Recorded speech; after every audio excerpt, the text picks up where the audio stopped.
And here is a live look from SkyCal in Torrance over a home we believe is connected to Allen. You can see there is what looks like a Bearcat and possibly SWAT team now on scene.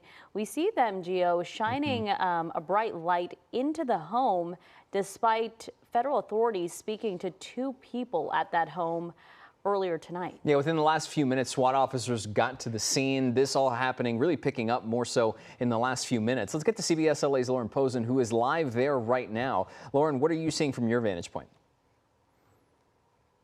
Well, within the last 15 minutes, the FBI tactical team arrived.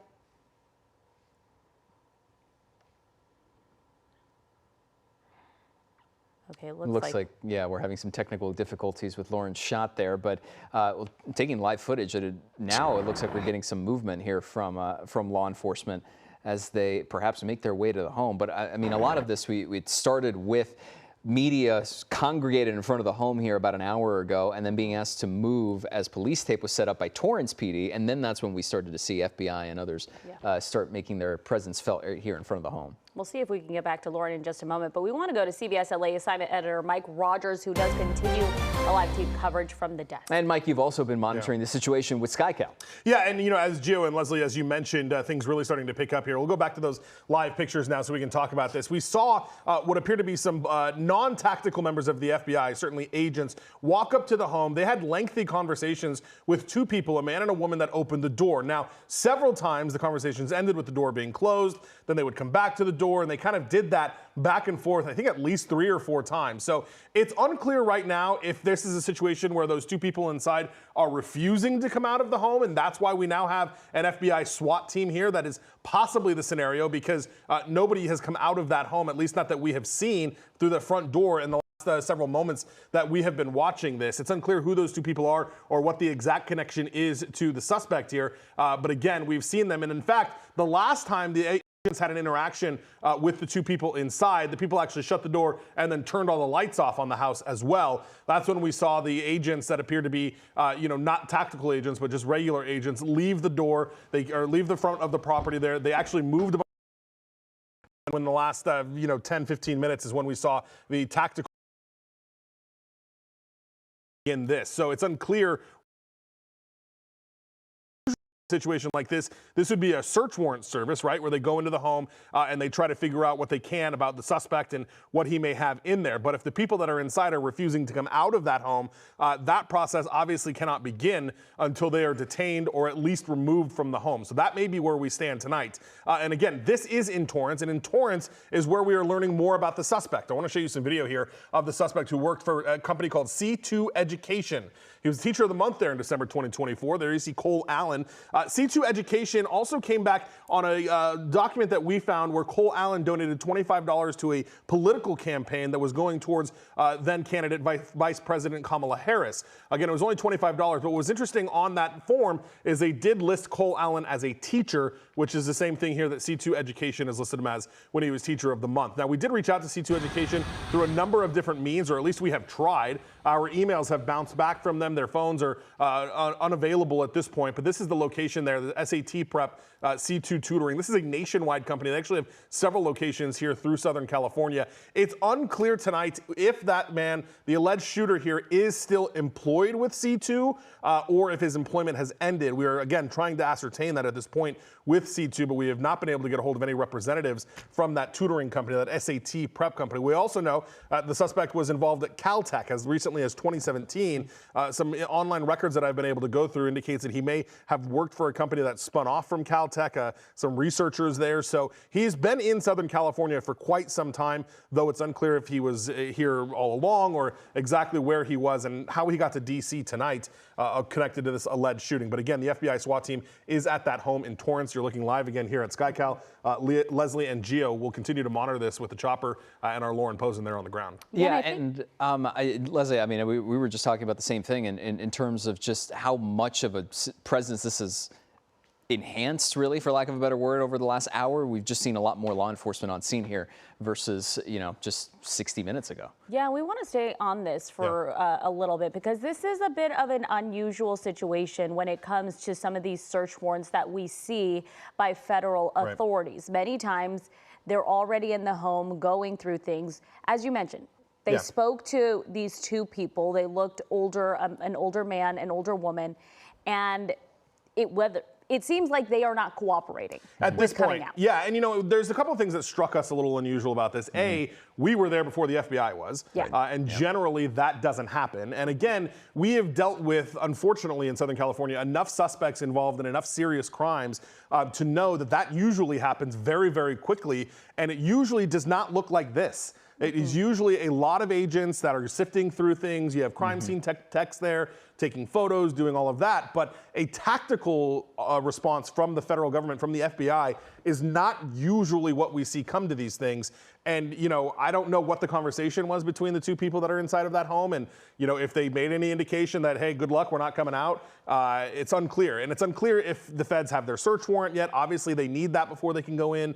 But again, seeing from the FBI to serve a search warrant or to be here to search a home is not generally something we see unless there's an extra layer of concern for federal officials. And we heard earlier this evening as well, I believe it was during President Trump's press conference, about that initiation of search warrants, that they were going to try and get that organized and figured out as soon as possible, but they didn't clarify a timeline.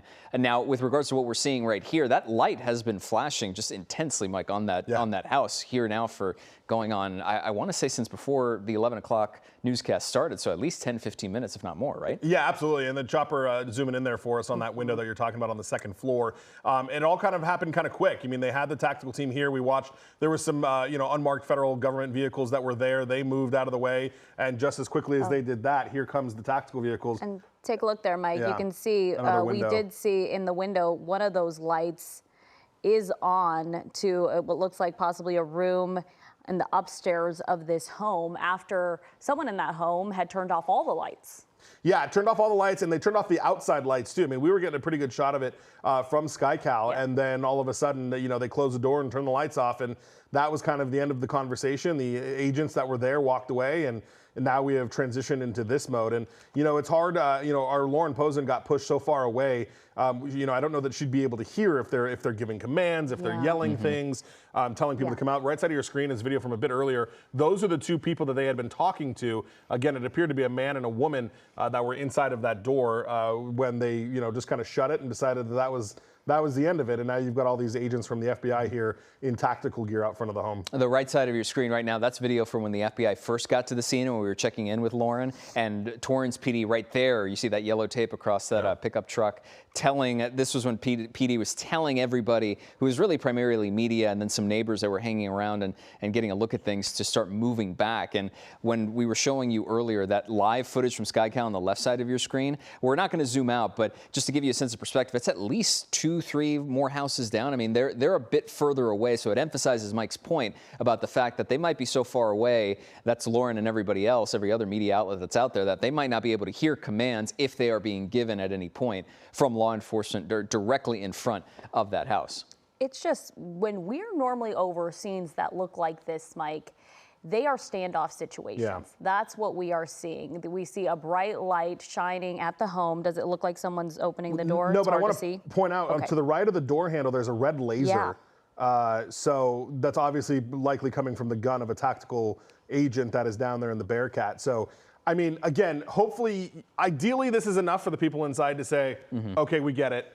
We're good. We'll come out and end this peacefully. To compound a tragedy of what happened in D.C. and then now you're going to add this whole mess to the mix of it. Certainly not what anybody wants. I mean, the FBI wants to go in there, serve their search warrants, and collect the evidence that they need, and not have to deal with this potential standoff situation where the people inside don't want to come out. Yeah, and we want to note that we do not know how these people connected to the suspected shooter, but we do want to get to Lauren Pozen, who is on the scene in Torrance right now. Lauren, what are you seeing from your vantage point?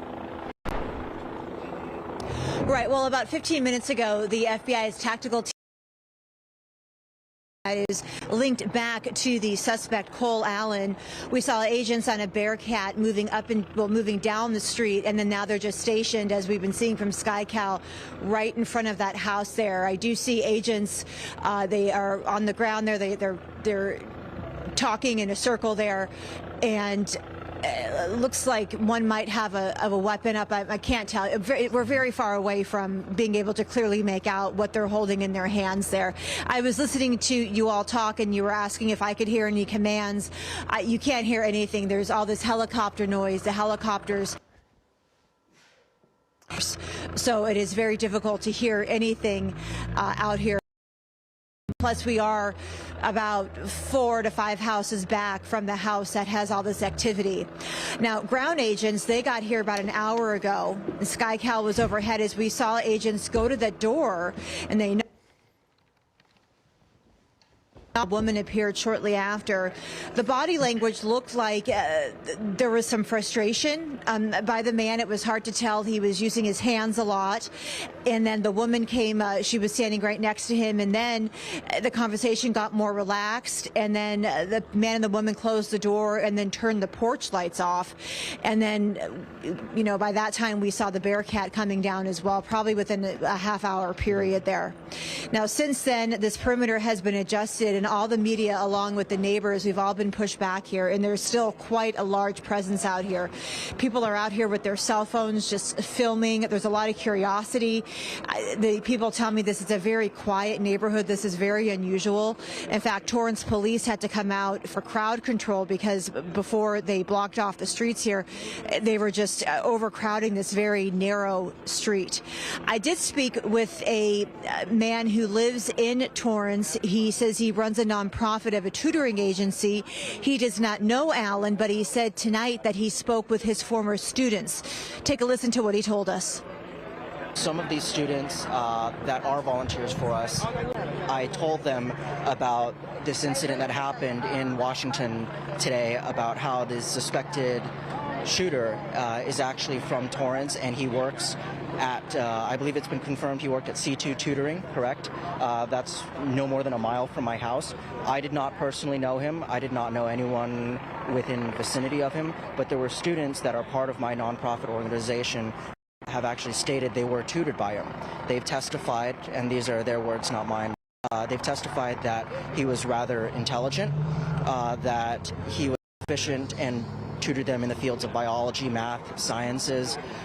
Some of them, their entire family knew, but none of them really ever suspected anything was wrong with him. They said he was kind of a nice, quiet guy. And that's really the best today on the ground here in Torrance about this suspect, someone that doesn't know him but close enough that was able to get that description of his character, person that he was, at least when he was tutoring a student. Their connection to Alan, and I think really the word of the night is just words of the night are curiosity and shock for this neighborhood. Curiosity as to how this all transpired, and just shocked that all this attention is now on Torrance in this small neighborhood. I mean, you should see behind, or in front of me rather, it goes back rows, the amount of to the scene here behind me. We'll send it back to you. Waiting to see what happens next. Lauren, thank you so much.